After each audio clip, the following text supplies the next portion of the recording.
B'Shem Hashem na'aseh v'nasliach. Welcome back, everyone, to our weekly Zera Shimshon shiur on the Parsha.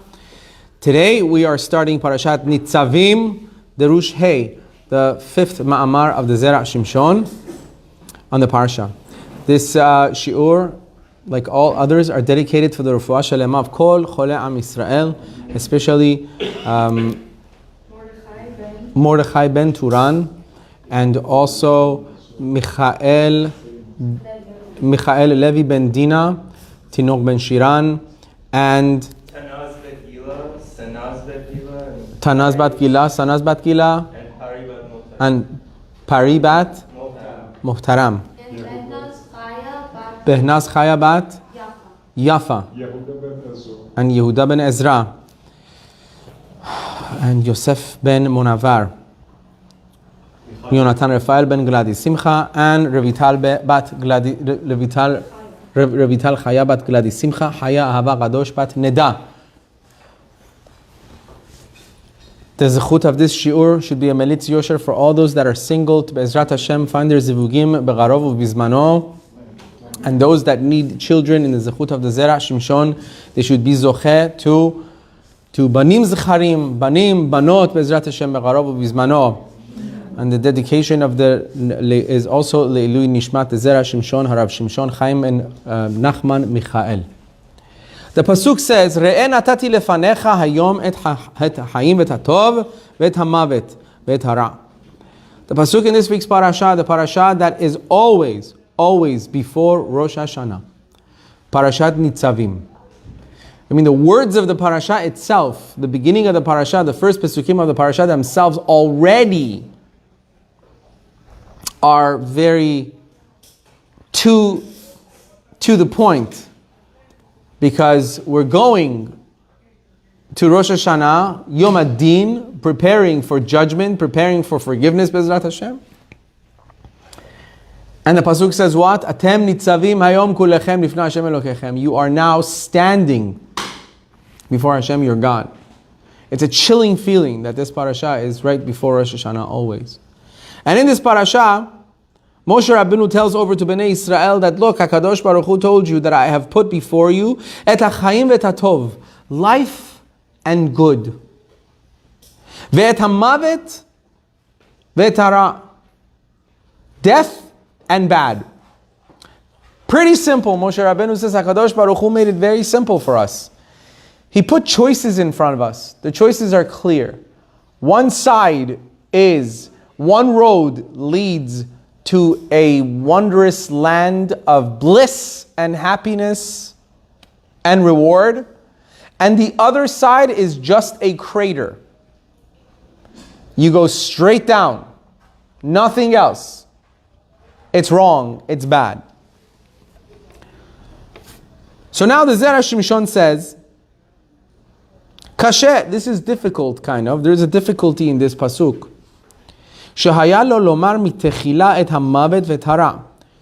should have really started by saying, I have put before you death and bad, and then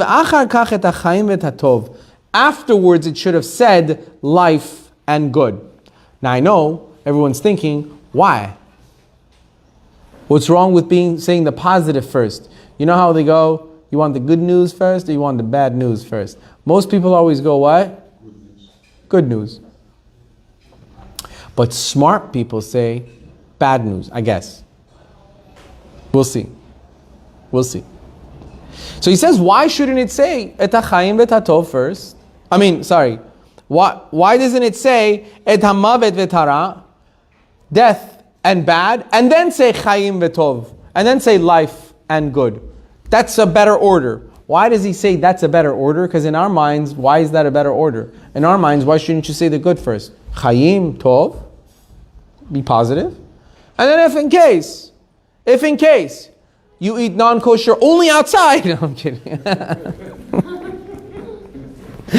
Why can't I stop? I say. Just in case, et ha'mavet ve'et hara. So he says, Da'achi amrinan, because in Midrash it says, Yitzchak Amar, Yitzchak Avinu said when in his blessings in Bereshit 27:29, Orerecha arur umvarechecha baruch. Those who curse you shall be cursed, and those who bless you shall be blessed. Yitzchak Avinu in his blessing mentioned the curses first and then blessing, which tells us if Yitzchak Avinu said the bad first and then the good, that's what you follow. He said, Orerecha arur, those that curse you shall be cursed, umvarechecha baruch, and those who bless you shall be blessed. So we learn from Yitzchak Avinu that really the order should be maybe the bad first and then the good. So why does it in this pasuk over here it says, Hachaim v'tatov, life and good, right? Hamavet v'tara, should be switched just like Yitzchak Avinu did. And then, on the other hand, not so good people were the ones who actually switched it around and said, Hachaim atov. Who did it? Ubil'am amar lehefech. Bil'am was the one who said the opposite. He said, those who bless you should be blessed, and those who curse you should be cursed. When Bil'am was doing the brachot, Bil'am said the blessing first and then the curse. Who do you follow? Who do we follow? Yitzchak Avinu or Bil'am? Who should we follow? Yitzchak Avinu. Did you say Bil'am? I don't know where that food is from, but it's doing something to you. Bil'am is the prophecy about Bar Kokhba defeating the Roman legions. He takes by surprise. So we follow both Bil'am and Yitzchak. We don't follow Bil'am. No, we do not follow Bil'am. No. That's clear cut. Cannot follow Bil'am. But one sec. Baruch atah Adonai Eloheinu melech haolam shehakol nihya bidvaro. Amen.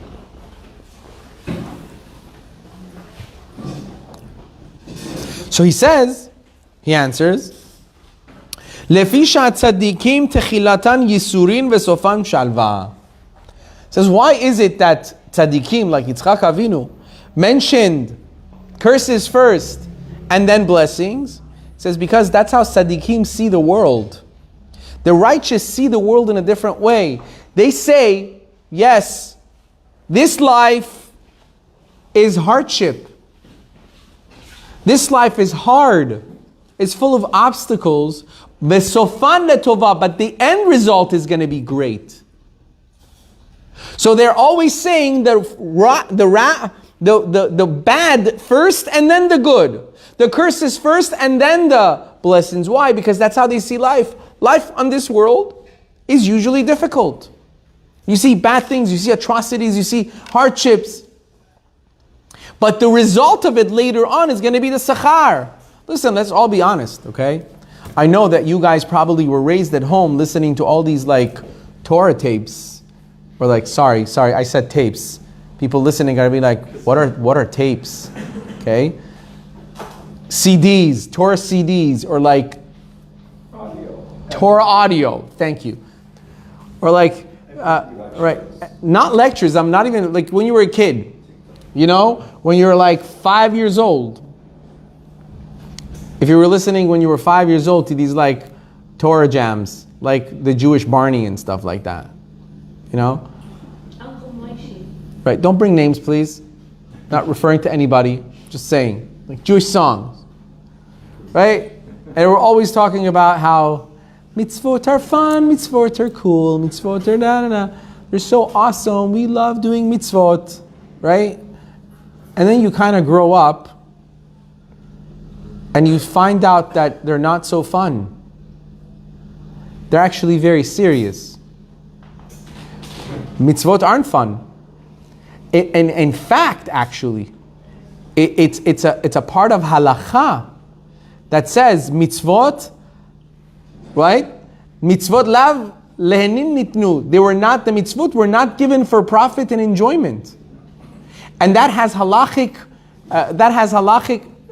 basically, like it makes changes in halacha. How so? For instance,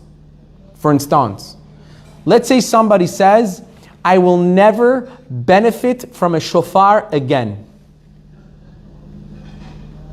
Can you blow the shofar for that person on Rosh Hashanah? He made a neder. He made a swear like, I'm not benefiting from shofar again. Can you blow the shofar for this guy on Rosh Hashanah? No. Absolutely yes. None of you were listening. Who am I talking to here? I'm kidding. It was confusing. The reason why is because the halacha is the mitzvot were not given for our enjoyment. So you say, I'm not going to enjoy the sound of the shofar. Hashem is saying, I didn't even give it for your enjoyment. I gave you the mitzvot for you to do them. Who cares if you enjoy it or not? If you enjoy it, it's a plus. But it's a mitzvah, you're supposed to do it. Because you're supposed to do it, they were not given for your enjoyment. If you enjoy it, which you should, you get double the sachar because you're enjoying HaKadosh Baruch Hu's wisdom. That it's good for you. But they were not given for that sake. And therefore, in halacha, it makes a change. Right? So therefore, hachamim, tzaddikim, chasidim in this world understand that the mitzvot were not given for our enjoyment. So sometimes it's hard. Sometimes it's hard to make that choice. Wake up at this time, silihot, 40 days. Wake up early. Or people that go at night, stay up late at night, go to selichot, then in the morning, shacharit. Life of mitzvot is not easy. And it's expensive. You need a new talit. You need a new talit katan. You need a new this. Or shatnez check. Kosher food. Lulav, etrog, sukkah, matzah. It's expensive. Yes, HaKadosh Baruch Hu gives us bracha that we're able to do it, Baruch Hashem. It's a ness. But at the same time, it's hard, right? Let's be honest. So tzaddikim, the way they speak, they say the negative first. That's what the Midrash says. Why? Because they know, yes, you see negative. In life, you see negativity. But the reward comes later. The good comes later. So Yitzchak Avinu said, what did he say? Yitzchak Avinu said, Orerecha arur, umvarechecha baruch. Those who curse you are cursed, and those who bless you are blessed. Because it's the same connotation as the negativity first and comes afterward. What comes afterwards is the positivity. This life is hard. It looks like curses, but later the schar is going to be great. Right? So therefore now our question becomes solid. Zera Shimshon is asking, why is it this pasuk says, what was the pasuk? Re'eh natati lefanecha hayom et hachayim v'et hatov v'et hamavet v'et hara. Here the pasuk switches it. It says chayim and tov first, mavet and ra last. If we go according to the midrash, it should be switched the other way around. Claro? Clear so far? Okay. Didn't they just come from a parsha being cursed, so they need some consolation that everything's gonna be okay? The previous parsha was kitavah, so everything that was said was a curse. So they need some consolation. So I have to say something positive. Maybe okay, so you're saying because the last parsha had all the curses in it, Bnei Israel needed some consolation, Okay, so maybe on a psychological level, you're correct. Maybe Moshe Rabbeinu was trying to, be like, relax everybody. Everything going to be okay. Right? I understand. On a psychological level, you might be right. That could be an answer. I like that answer. Very nice. Hazak Baruch. You can go home now. However, he answers. V'yesh lomar. Tehacha lo haya efshar lomar tchilat hamavet v'et.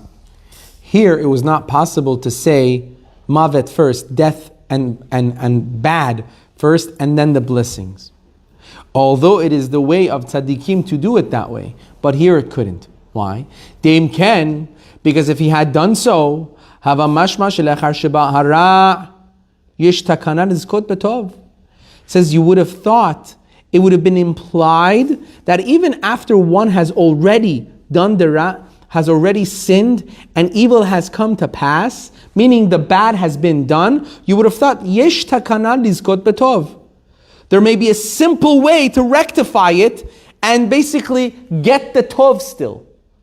You've done the bad, you would have thought, oh, you know what?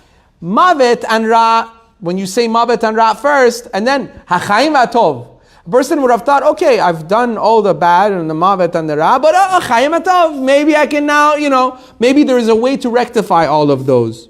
He says, "V'ze eno." That's not true. Shele'olam tzarich she'adam yaqdim tefillah latzara. He's not saying, by the way, he's not saying that, oh, when you do something wrong, you can't do teshuvah. That's not what he's saying. What he's saying is, Shele'olam tzarich she'adam yaqdim tefillah latzara. Person has to always pre-daven. You have to pre-engage yourself in tefillah before the hardship comes. A person should never wait for things to go wrong and then be mitpalel. A person shouldn't wait for things to go wrong and then say, oh Hashem, now I know why I made those mistakes, because of this, because of that, because of that. I should have known. We have to preemptively go to this war and preemptively daven for things not to happen. A person has to always feel, like a prime example. Prime example, okay? I heard this over from Rav David Orlovsky in Israel. He put it beautifully. He said, imagine, think to yourself that HaKadosh Baruch Hu bases what he does and the outcomes that you will receive in your life, he bases it on how you deal with situations. Okay? For example, you know, many people, when there is something going on in their life, when there's some kind of rocky road in their life, and I'm talking everyone included, me included. This is human nature, right? Huh? Are you about to say, I need to go through this myself first? No. When things go wrong, all of a sudden the tefillah, the fervor, the fire of that person's tefillah and the kavanah becomes unbelievable. You're getting squeezed. You go, right, the person gets squeezed, you go into the corner and you're davening with such kavanah, word by word, every word, tears coming down, you know? But unfortunately, when things are okay, we can't wait for the tefillah to be over. Did I have kavanah? Did I not have kavanah? I heard over from Rav Rosenblum today. He quoted from Rav Ben Zion Abba Shaul. It says one time Rav Ben Zion Abba Shaul was talking about the halacha of what if somebody misses Ya'aleh Ve'yavo on Yom Tov.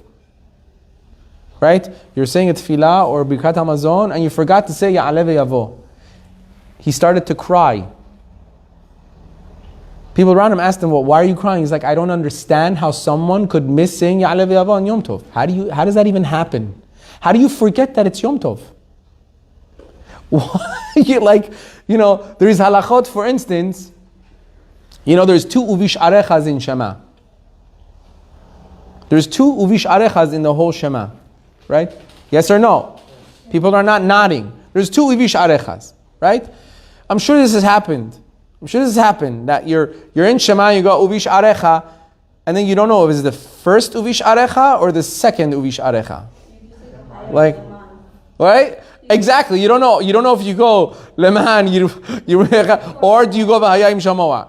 You don't know which one you do. By the way, the halacha is you go back to the first one. Really? Right? Yes. So this way, it's a sure thing that you did it. Now. All of you smiling, thinking to yourselves, oh God, I just did that 5 minutes ago.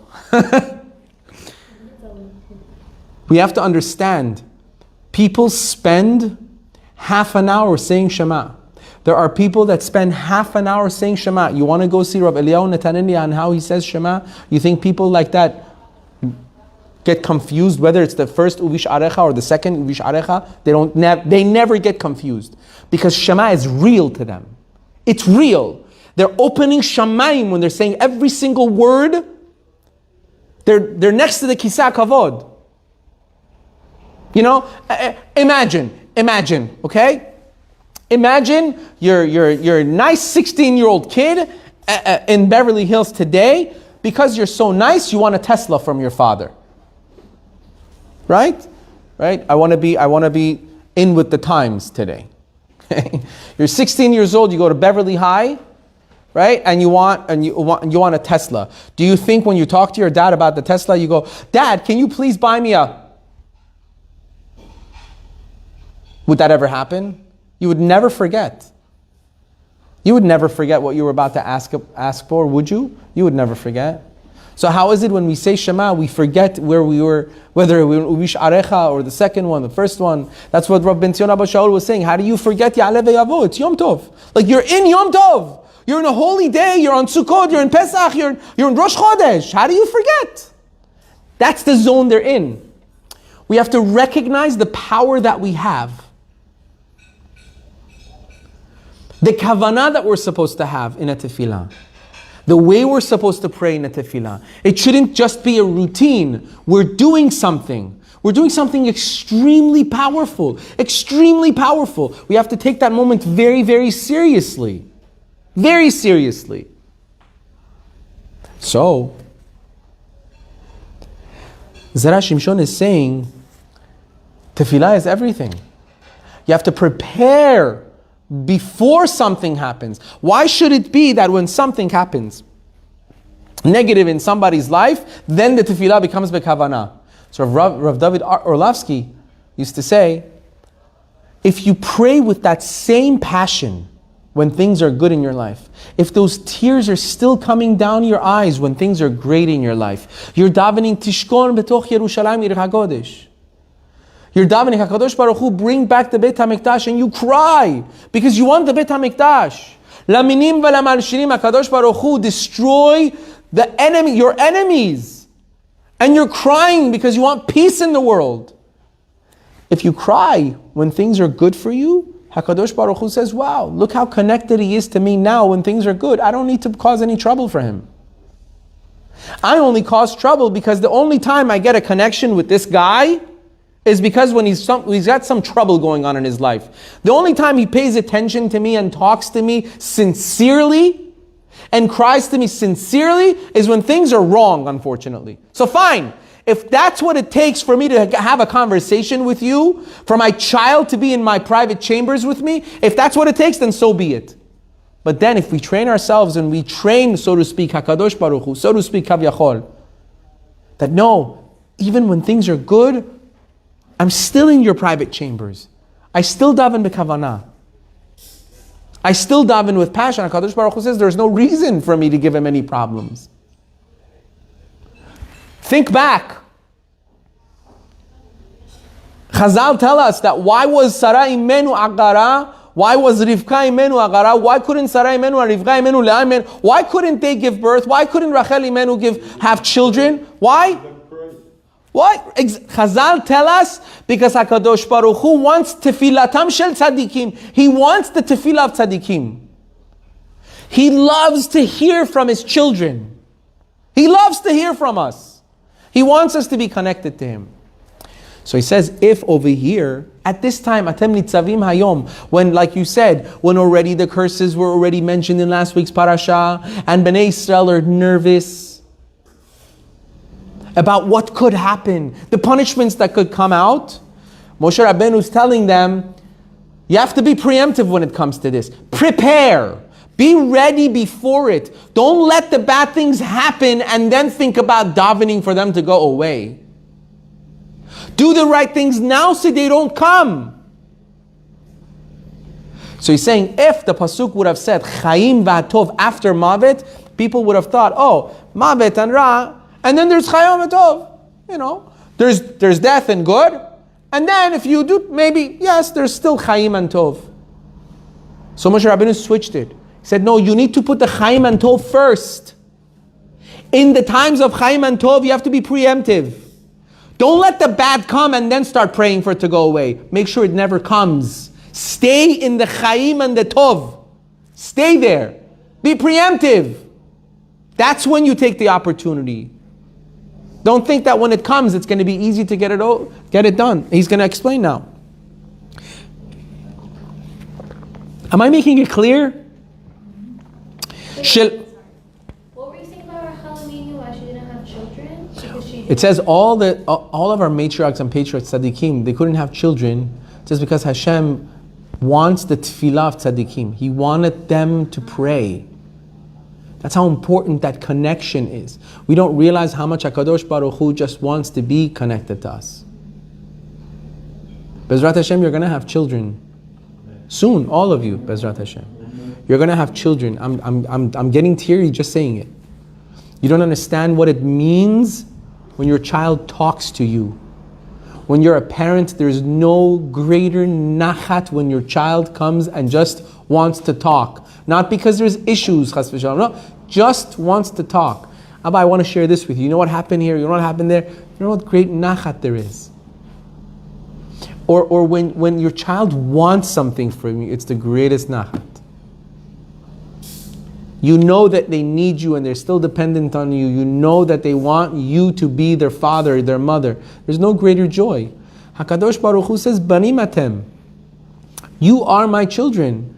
I love you. I want to be connected to you. And that does not mean, please come once a year on Rosh Hashanah and really daven on Rosh Hashanah with all your might. Come on Yom Kippur and daven without, no. We have to pray to HaKadosh Baruch Hu and be with him the entire year. Rosh Hashanah cannot become a routine. It cannot. Yes, it is a time that is auspicious for tefillot, for teshuvah, for change, yes. But that doesn't mean a person cannot do that throughout the year either. You know, we said this when we were doing Sha'ara Teshuvah. Why wait till Yom Kippur and then go ask mechila from people? Why? Like, okay, you did something wrong to somebody in March. What do you, like, what? You go, okay, fine. It could be like for like a month you're upset. After that you're like, if I go and apologize, no. Erev Yom Kippur, perfect. Erev Yom Kippur, I'm going to go and be like, Mechila. Right? And the guy's back is to the wall. He's thinking, it's Erev Yom Kippur. Of course I forgive you. Thinking I'm a Rasha. You know? Why should it be that way? I mean, it's good. We should be forgiving, of course. But they don't, it's like... Right, but why should we do that? Why can't we just be mevater? It's unbelievable. You know, the koach of vatran. To be mevater means to how do you translate? Yeah, in English. Let go. To let go, but there's a stronger word for it. Huh? No, you have to be able to let go. There's koach in letting go. There's so much koach in letting go. Listen, what are we asking from HaKadosh Baruch Hu on Rosh Hashanah Yom Kippur? What are we asking of him? What do we ask of HaKadosh Baruch Hu on Yom Kippur? What do we ask of him? To let go. We want HaKadosh Baruch Hu to let go. That's what we want. To be ma'ater. You know, his honor. Every single time we did things, chas v'shalom, chilul Hashem. Every time things were done that were disrespectful to HaKadosh Baruch Hu, degrading his honor. We come on Yom Kippur, I'm sorry, just let it go. Please let it go. You know? So we have to also be ma'ater. HaKadosh Baruch Hu says, if I let go, you have to also learn to let go. Why can't you let go? Why are you holding a grudge? It happened in March. Why are you waiting till now? Why couldn't you let go in March? It's very important. These things matter.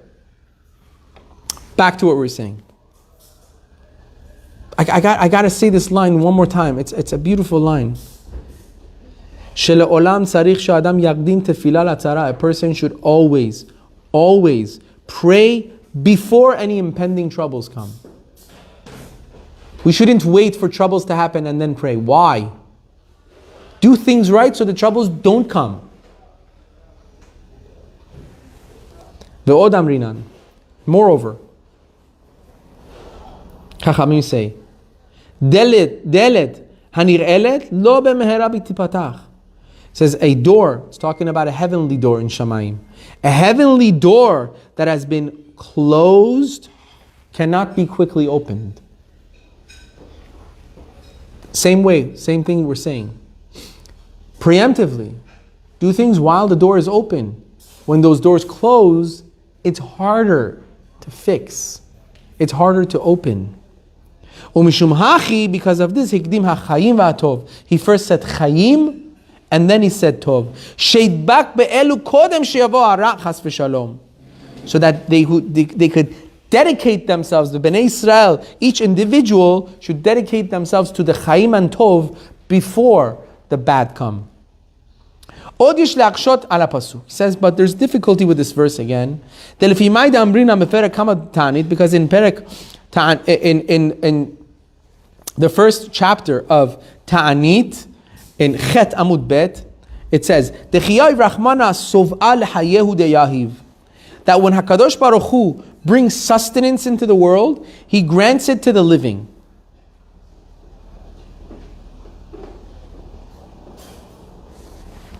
Hold on one second.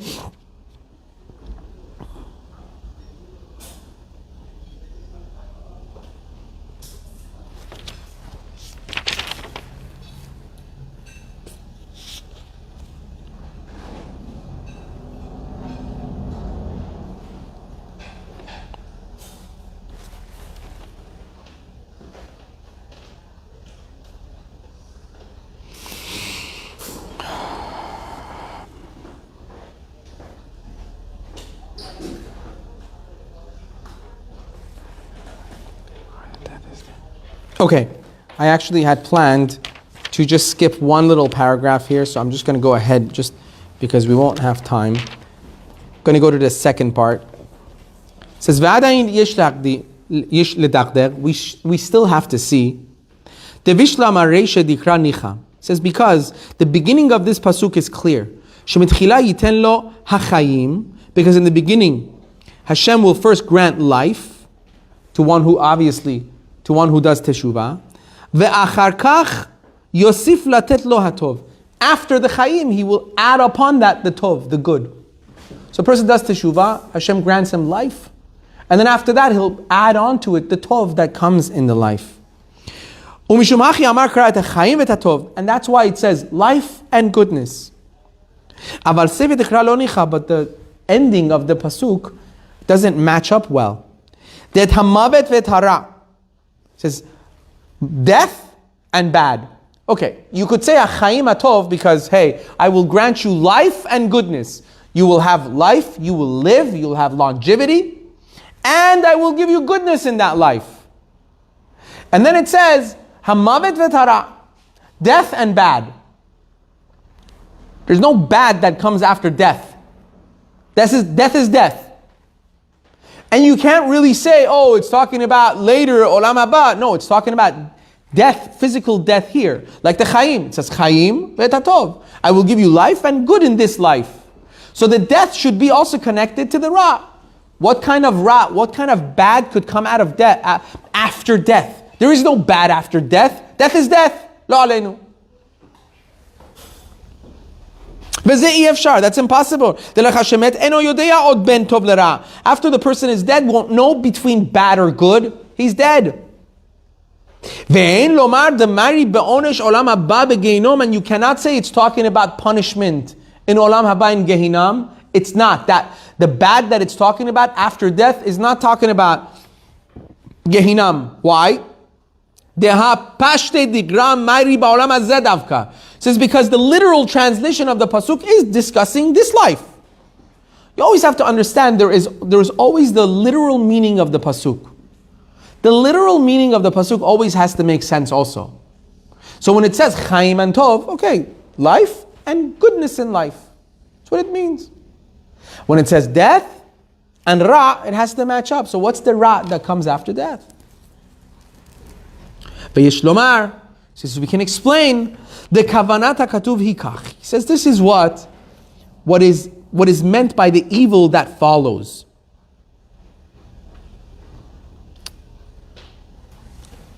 Really, the Torah is giving us two different possibilities. What is that? Sometimes, unfortunately, because of a person's bad doings, rishut, wickedness and evil, he says, sometimes the retribution that Hashem gives is instant death. Chas v'shalom. Lo aleinu. That's the retribution. For a person, sometimes a person's evil ways is just sudden death. But sometimes that death doesn't come so fast. It comes after much yisurim, much hardship. Unfortunately. Lo aleinu. Shehem mar mimavet. And those yisurim, those hardships are really worse than death itself. And it's brought down in Chazal that torture and hardship are not taken as easily as death. How so? This is what we learned, the Tanan, as we learned in Avot. Ba'al korchacha ata chai, ba'al korchacha ata met. A person is born in this life against their choice, against their will, and they're gone from this life against their will. V'chen beperek gimel de Ketuvot, it says in Ketuvot as well. Ilule nagdu al Hanania, Mishael va'Azariah. Says Hananiah, Mishael va'Azariah that were taken by Nebuchadnezzar, and the whole story of them being thrown in the fire, right? The miraculous scene of them being thrown in the fire. The Gemara says,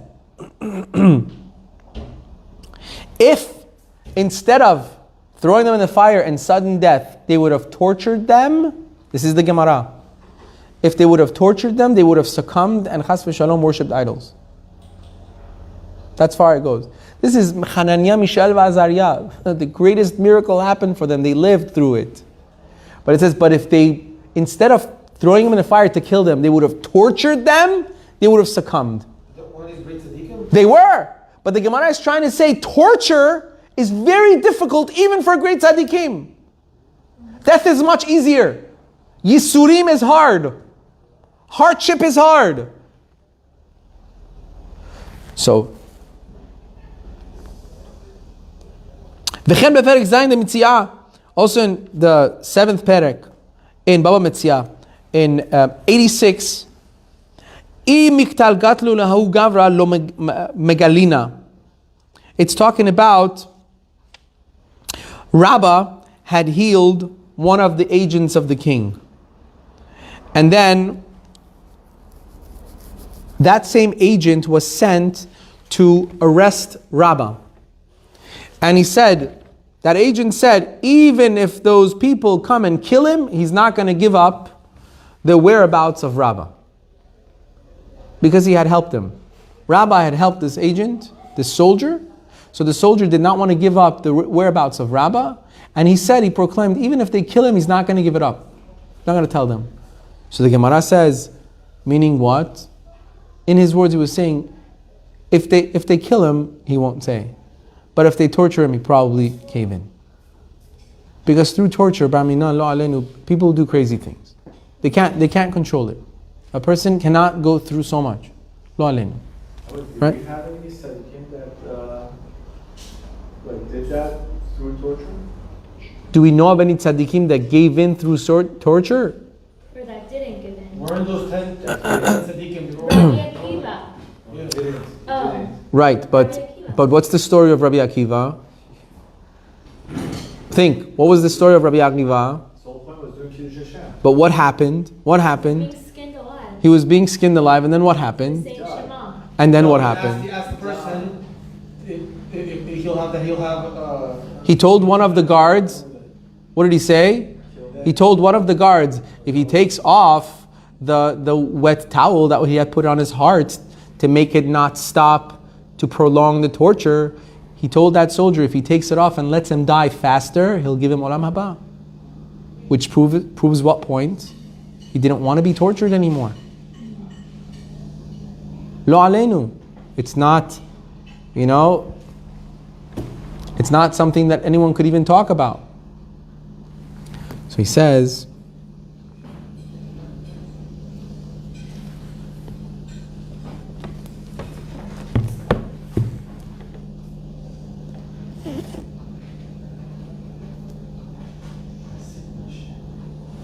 Amen.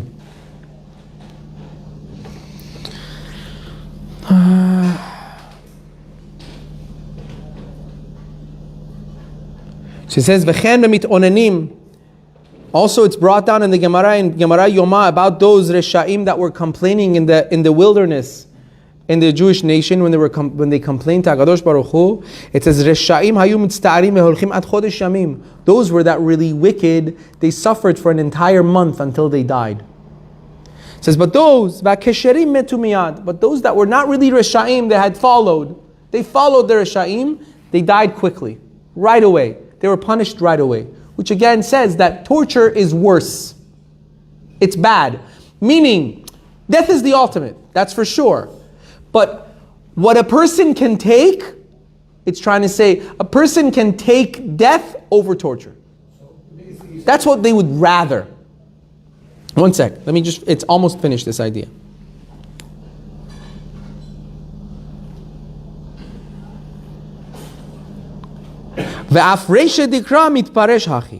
So the beginning of the pasuk can also be explained in this way.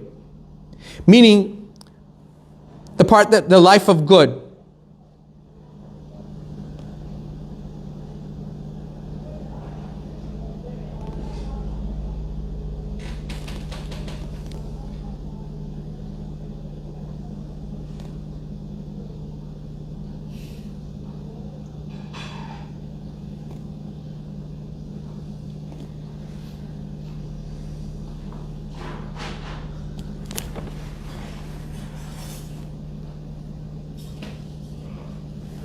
One second.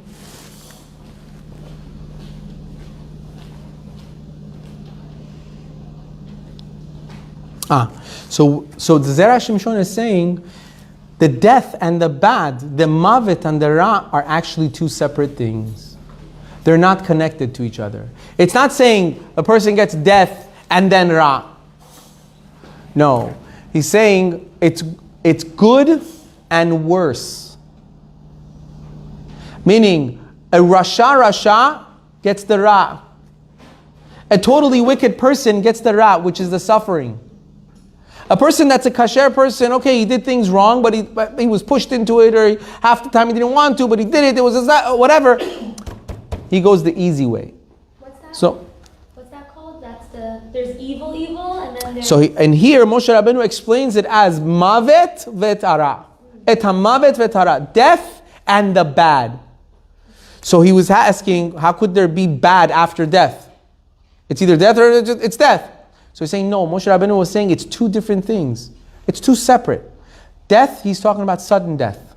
It's better than the ra. The ra is a slow, punishable death, so to speak, bar minan, that comes with suffering. This is, In the process. In the process. So the Zera Shimshon, yes, you had a question? If someone has like cancer, right? Bar minan, lo aleinu. So you could technically say that's his, if you can extrapolate what you're saying to that is, because the punishment is so great, he might be able to get olam haba. For sure. Bar minan, lo aleinu. The entire purpose, unfortunately, of Yisurim is the tikkun. Right? We should never know. No one should ever know of these things. But that's the tikkun. But I thought cancer is like, God forbid, like a slow death. So isn't that... Even that is a tikkun. So HaKadosh Baruch Hu doesn't have it out for anybody. Even those Resha'im that in the Midbar that it says they suffered for a month before they died. Why? Because it was according to the level of their Rishut. It was according to the level of their wickedness. In order for them to have the final tikkun, to go to Olam Haba, they needed that. Somebody doesn't. Somebody else doesn't. Only the passing away, that mitah, was good enough for them. That erased their sin. But somebody that was very, very wicked needed more tikkun. So it needed suffering in this world, Baminan, and the final passing. Lo aleinu. The Zera Shimshon is explaining these things right before Parshat Nitzavim altogether. Forget the Zera Shimshon explains it, but Parshat Nitzavim has these things in it altogether. Because Parshat Nitzavim is the parsha that always comes before Rosh Hashanah. It's to shake us. It's to wake us up. Okay. I think it was the Belzer Rebbe this past yesterday, Sunday.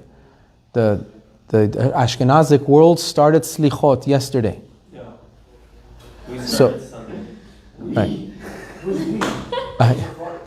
You're not Ashkenaz, but okay. But the Ashkenazic world started slichot yesterday, Sunday morning. And the Belzer Rebbe, it was on the news, he broke down crying in the middle of selichot. He broke down crying in the middle of selichot because of everything that's going on around the world today. You know, we need Yeshuot. It's becoming difficult. It's becoming very, very difficult. You know, this past year, this year, not past, this year, we've lost so many tzaddikim. We've lost pillars. It's incredible. Rabbi Chaim Kanievski, Rabbi Shalom Cohen. These were pillars in 1 year. You know, and all the other innocent people. In just this past year. We really need Yeshuot, and the terrorist attacks that are going on right now. It's just you can't even talk about. Atem Nitzavim hayom kulechem lifnei Hashem Elokechem. It's right before Rosh Hashanah. It's a time to take things very, very seriously. So Moshe Rabbeinu was telling Bnei Israel, HaKadosh Baruch Hu has placed before you et HaChaim ve'et HaTov. You need to be preemptive. Choose the Chaim and the Tov before the Ra starts. Before the problems start, because once the problem starts, it's harder to get rid of. Make sure that those bad gezerot never come out. Make sure that we will never need those tikkunim. How do we do that? By preemptively doing things right now. Don't sit back and go, Shalom tiyeli. I'm fine, everything's great, the world is fine. The world is not fine. It's not. We need to be in a much better place. Much better place. So I hope this Rosh Hashanah we could all, not just Rosh Hashanah, now, we should all start thinking about the things that we want to change, make the changes in our lives now. Daven for those things now. Daven to pray the correct way now. Why wait for a need for tefillah? Let's put it that way. Why should we wait for a need for a tefillah? We should always be praying now. I heard an amazing story. So there was two families, two very religious families in Eretz Israel. I don't know the background of the story of these families, but they lived in a very bad neighborhood. Non-religious, completely Chiloni neighborhood. But both families, the father was a Rav and the mother was a Rebbitzin. I don't know what they were doing, but they lived in those neighborhoods. Years later, one of these families, their children became all Talmidei Chachamim. All in the way of Torah and Mitzvot. The other family, their children went off the derech, unfortunately. They went their own way. They left the Torah path. So they asked the Rav that had the children that stayed in the path of Torah and Mitzvot. They asked them, what did you do? How did you manage in such neighborhood that your kids still remained in Torah and Mitzvot and were not affected by the outside influences? I mean, it's natural. It's only natural. How did you do it? Said from the time every child was born, before having the child even was born. Every day I would cry 3 times a day in my tefillot. I would pray for my future children. And when they were born, I would pray 3 times a day and cry to HaKadosh Baruch Hu every day. HaKadosh Baruch Hu, help my children stay in your path. I cried every day. It wasn't easy. It's not easy, but that's being preemptive. That's making sure the problem doesn't arise. That's making sure the problem never happens so that you don't have to fix it. We have to pray for the things that we want in this world now before it goes away. That's what the Zera Shimshon today was about. We have to make it count before we need to make it count. We should only know, Bezrat Hashem, this year, Bezrat Hashem, we should know only of smachot, and we should only be blessed with good blessings from HaKadosh Baruch Hu. And this year and this upcoming year, Be'ezrat Hashem of Rosh Hashanah, should be a year of simcha, year of sason v'simcha, year of refuah shelama for kol chole am Yisrael. It should be a year filled with nachat in our lives. From everything that we do, we should prosper in everything that we do. But hey, don't just take the blessings. It comes with work. It comes with work from us. We need to work on it. You can't just come one Rosh Hashanah Yom Kippur to Bet Knesset and think, Baruch Hashem, you know, this year I had a pomegranate. And the Yehi Ratzon of the pomegranate is, may we be filled with mitzvot like a pomegranate. I'm filled with mitzvot now. I had the entire pomegranate. I am filled with the 613 mitzvot. You know, sheirbu zachiyotenu. You know, I had lubia. Now I have zechut. Because I had beans. Do you understand how magical it is? Be more realistic. Zabu. Like magical beans. Right, like magical beans, exactly.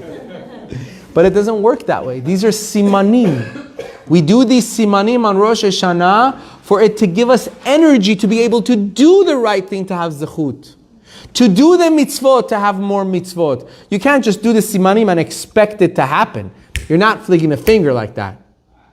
You know, it's not going to just, but you had a pomegranate, Baruch Hashem. You know?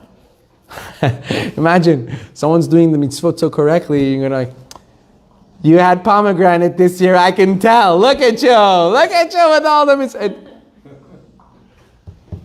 doesn't work that way.